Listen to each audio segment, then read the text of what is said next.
Olá, meu querido amigo, minha querida amiga. Que satisfação imensa encontrar você aqui para mais um passo da nossa caminhada. Hoje alcançamos o dia 79. Pare um pouco e olhe para este número. Estamos a apenas um passo de completar 80 dias de imersão total na palavra. Você é um exemplo de perseverança. Eu escolhi você para estar ao meu lado nesses 365 dias porque sabia que você queria entender a Bíblia como ela é, com seus altos e baixos, suas vitórias e seus alertas. Hoje, no livro de Juízes, vamos ver o que acontece quando o homem tenta tomar para si um trono que pertence a Deus, mas também veremos como o Senhor usa aqueles que a sociedade rejeita para trazer livramento. Prepare o seu coração para os capítulos 9, 10 e 11 de Juízes. Vamos falar sobre a parábola das árvores, o arrependimento do povo e a história de superação de Jefté. Sinta a alegria de ser constante e vamos para a leitura de hoje. Vamos começar. Capítulo 9. A ascensão de Abimeleque. Abimeleque, filho de Jerubaal, foi aos irmãos de sua mãe em Siquém, e disse a eles e a todo o clã da família de sua mãe: Perguntem a todos os cidadãos de Siquém o que é melhor para eles, ter todos os 70 filhos de Jerubaal governando sobre eles, ou somente um homem? Lembrem-se de que eu sou o sangue do seu sangue. Os irmãos de sua mãe repetiram tudo aos cidadãos de Siquém, e estes se mostraram propensos a seguir Abimeleque, pois disseram: Ele é nosso irmão. Deram-lhe 70 peças de prata tiradas do templo de Baá-Berite, as quais Abimeleque usou para contratar alguns desocupados e vadios, que se tornaram seus seguidores. Foi à casa de seu pai em Ofra e matou seus 70 irmãos, filhos de Jerubaal, sobre uma rocha. Mas Jotão, filho mais novo de Jerubaal, escondeu-se e escapou. Então todos os cidadãos de Siquém e de Bet-Milo reuniram-se ao lado do carvalho, junto à coluna de Siquém, para coroar Abimeleque rei. A fábula de Jotão.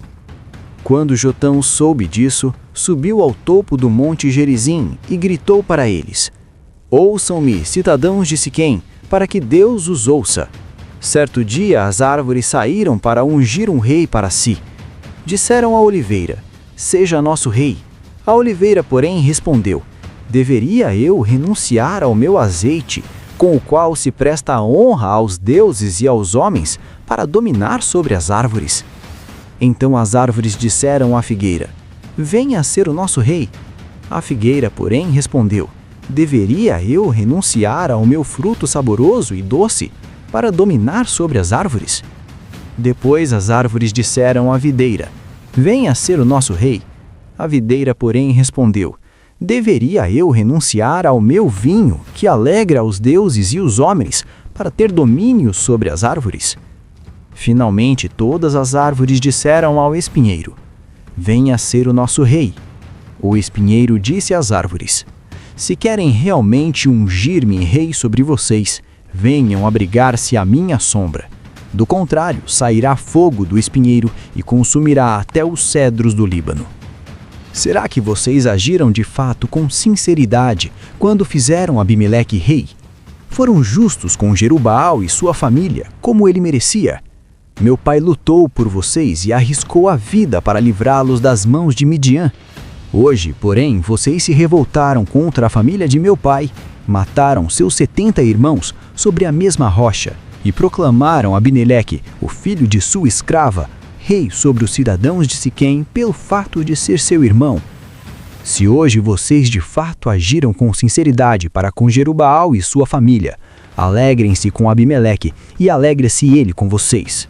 Entretanto, se não foi assim, que saia fogo de Abimeleque e consumam os cidadãos de Siquém e de Bet-Milo, e que saia fogo dos cidadãos de Siquém e de Bet-Milo e consuma Abimeleque. Depois Jotão fugiu para Beê, onde ficou morando longe de seu irmão Abimeleque. A revolta e a queda de Siquém.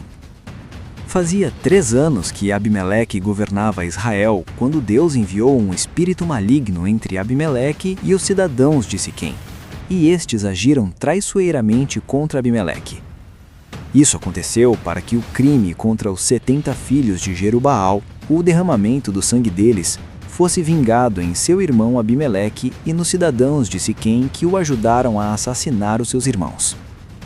Nesse meio tempo, Gaal, filho de Ebede, mudou-se com seus parentes para Siquém, cujos cidadãos confiavam nele. Sucedeu que foram ao campo, colheram uvas, pisaram-nas e fizeram uma festa no templo do seu Deus. Comendo e bebendo, amaldiçoaram Abimeleque. Então Gaal disse: Quem é Abimeleque para que o sirvamos? Secretamente Zebul, o governante da cidade, enviou mensageiros a Abimeleque avisando da traição. Abimeleque e todas as suas tropas partiram de noite e prepararam emboscadas. Ele percebeu Gaal e expulsou-o. No dia seguinte, Abimeleque atacou a cidade o dia todo, até conquistá-la e matar o seu povo. Depois destruiu a cidade e espalhou sal sobre ela. Os cidadãos que restaram fugiram para a fortaleza do templo de El-Berite, mas Abimeleque e seus homens queimaram a fortaleza com todos dentro. Cerca de 1000 homens e mulheres morreram. A morte de Abimeleque. A seguir, Abimeleque foi a Tebes, sitiou-a e conquistou-a. Mas dentro da cidade havia uma torre bastante forte. Abimeleque foi para a torre e atacou-a. E quando se aproximava da entrada da torre para incendiá-la, uma mulher jogou uma pedra de moinho na cabeça dele e lhe rachou o crânio. Imediatamente ele chamou seu escudeiro e lhe ordenou: Tire a espada e mate-me, para que não digam que uma mulher me matou. Então o jovem o atravessou e ele morreu. Quando os israelitas viram que Abimeleque estava morto, voltaram para casa. Assim, Deus retribuiu a maldade que Abimeleque praticara contra o seu pai, matando seus 70 irmãos. Deus fez também os homens de Siquém pagarem por toda a sua maldade. A maldição de Jotão, filho de Jerubaal, caiu sobre eles. Capítulo 10. Tolá e Jair. Depois de Abimeleque, um homem de Issacar chamado Tolá, filho de Puá, filho de Dodô, levantou-se para libertar Israel. Ele morava em Samir, nos montes de Efraim, e liderou Israel durante 23 anos. Então morreu e foi sepultado em Samir. Depois dele veio Jair, de Gileade, que liderou Israel durante 22 anos. Teve 30 filhos que montavam 30 jumentos. Eles tinham autoridade sobre 30 cidades, as quais até hoje são chamadas povoados de Jair e ficam em Gileade. Quando Jair morreu, foi sepultado em Camon. A opressão dos amonitas e filisteus. Mais uma vez, os israelitas fizeram o que o Senhor reprova.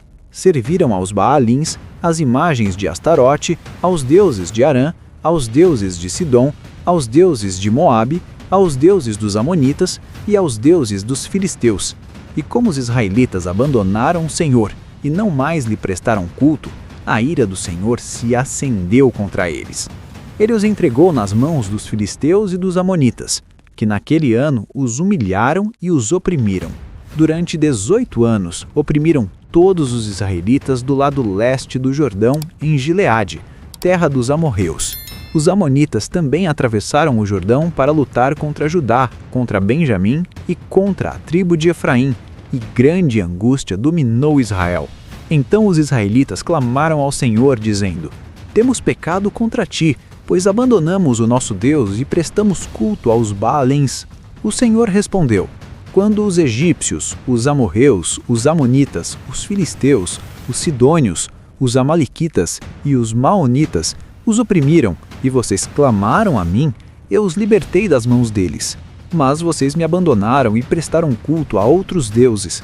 Por isso não os livrarei mais.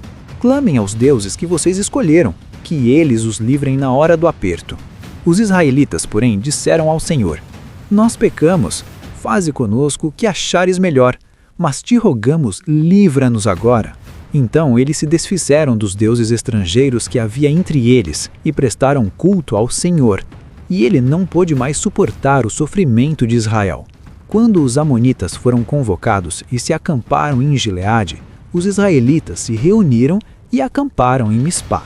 Os líderes do povo de Gileade disseram uns aos outros: Quem iniciar o ataque contra os amonitas será chefe dos que vivem em Gileade. Capítulo 11. Jefté e sua ascensão em Gileade. Jefté, o gileadita, era um guerreiro valente. Sua mãe era uma prostituta, seu pai chamava-se Gileade. A mulher de Gileade também lhe deu filhos, que, quando já estavam grandes, expulsaram Jefté, dizendo: "Você não vai receber nenhuma herança de nossa família, pois é filho de outra mulher." Então, Jefté fugiu dos seus irmãos e se estabeleceu em Tobi. Ali um bando de vadios uniu-se a ele e o seguia. Algum tempo depois, quando os amonitas entraram em guerra contra Israel, os líderes de Gileade foram buscar Jefté em Tobi. "Venha", disseram, "seja nosso comandante para que possamos combater os amonitas." Disse-lhe Jefté: "Vocês não me odiavam e não me expulsaram da casa de meu pai? Por que me procuram agora quando estão em dificuldades?" "Apesar disso, agora estamos apelando para você", responderam os líderes de Gileade. "Venha conosco combater os amonitas e você será o chefe de todos os que vivem em Gileade." Jefté respondeu: "Se vocês me levarem de volta para combater os amonitas e o Senhor os entregar a mim, serei o chefe de vocês?" Os líderes de Gileade responderam: "O Senhor é nossa testemunha, faremos conforme você diz." Assim, Jefté foi com os líderes de Gileade e o povo o fez chefe e comandante sobre todos. E ele repetiu perante o Senhor em Mispá todas as palavras que tinha dito. A disputa diplomática. Jefté enviou mensageiros ao rei Anonita com a seguinte pergunta: "Que é que tens conosco para teres atacado a nossa terra?" O rei dos Amonitas respondeu aos mensageiros de Jefté: "Quando Israel veio do Egito, tomou as minhas terras desde o Arnon até o Jaboque e até o Jordão. Agora, devolvam-me estas terras pacificamente." Jefté mandou de novo mensageiros ao rei Amonita, dizendo: "Assim diz Jefté: Israel não tomou a terra de Moabe, e tampouco a terra dos Amonitas. Quando veio do Egito, Israel foi pelo deserto até o Mar Vermelho e daí para Cádiz. Então Israel enviou mensageiros ao rei de Edom, dizendo: Deixa-nos atravessar tua terra. Mas o rei de Edom não quis ouvi-lo. Enviou o mesmo pedido ao rei de Moabe, e ele também não consentiu. Assim, Israel permaneceu em Cádiz. Em seguida, israelitas viajaram pelo deserto e contornaram Edom e Moabe. Passaram a leste de Moabe e acamparam do outro lado do Arnão. Não entraram no território de Moabe, pois o Arnão era a sua fronteira. Depois, Israel enviou mensageiros a Seom, rei dos amorreus, em Esbom, e lhe pediu: Deixa-nos atravessar tua terra para irmos ao lugar que nos pertence. Mas Seom não acreditou que Israel fosse apenas atravessar seu território. Assim convocou todos os seus homens, acampou em Jaza e lutou contra Israel. Então o Senhor, o Deus de Israel, entregou Seom e todos os seus homens nas mãos de Israel, e este os derrotou. Israel tomou posse de todas as terras dos amorreus que viviam naquela região, conquistando-a por inteiro, desde o Arnon até o Jaboque, e desde o deserto até o Jordão. Agora que o Senhor, o Deus de Israel, expulsou os amorreus da presença de Israel, seu povo, queres tu tomá-la? Acaso não tomas posse daquilo que o teu Deus Camos te dá? Da mesma forma tomaremos posse do que o Senhor, o nosso Deus, nos deu. És tu melhor do que Balaque, filho de Zippor, rei de Moabe? Entrou ele alguma vez em conflito com Israel ou lutou com ele? Durante 300 anos, Israel ocupou Esbom, Aroer, os povoados ao redor e todas as cidades às margens do Arnon. Por que não os reconquistaste todo esse tempo? Nada fiz contra ti, mas tu estás cometendo um erro, lutando contra mim. Que o Senhor, o juiz, julgue hoje a disputa entre os israelitas e os amonitas. Entretanto, o rei de Amon não deu atenção à mensagem de Jefté. O voto e o sacrifício. Então o Espírito do Senhor se apossou de Jefté. Este atravessou Gileade e Manassés, passou por Mispá de Gileade e daí avançou contra os amonitas. E Jefté fez este voto ao Senhor: Se entregares os amonitas nas minhas mãos, aquele que estiver saindo da porta da minha casa ao meu encontro quando eu retornar da vitória sobre os amonitas, será do Senhor, e eu o oferecerei em holocausto. Então Jefté foi combater os amonitas, e o Senhor os entregou nas suas mãos. Ele conquistou 20 cidades, desde Aroer até as vizinhanças de Menite, chegando a Abel-Queramim. Assim, os amonitas foram subjugados pelos israelitas. Quando Jefté chegou à sua casa em Mispá, sua filha saiu ao seu encontro, dançando ao som de tamborins. E ela era filha única. Ele não tinha outro filho ou filha. Quando a viu, rasgou suas vestes e gritou: "Ah, minha filha, estou angustiado e desesperado por sua causa, pois fiz ao Senhor um voto que não posso quebrar." "Meu pai", respondeu ela, "sua palavra foi dada ao Senhor. Faça comigo o que prometeu, agora que o Senhor o vingou dos seus inimigos, os amonitas." E prosseguiu: "Mas conceda-me 2 meses para vagar pelas colinas e chorar com as minhas amigas, porque jamais me casarei." "Vá", disse ele, e deixou que ela fosse por 2 meses. Ela e suas amigas foram para as colinas e choraram, porque ela jamais se casaria. Passados 2 meses, ela voltou a seu pai, e ele fez com ela o que tinha prometido no voto. Assim, ela nunca deixou de ser virgem. Daí vem o costume em Israel de saírem as moças durante 4 dias todos os anos para celebrar a memória da filha de Jefté, o gileadita.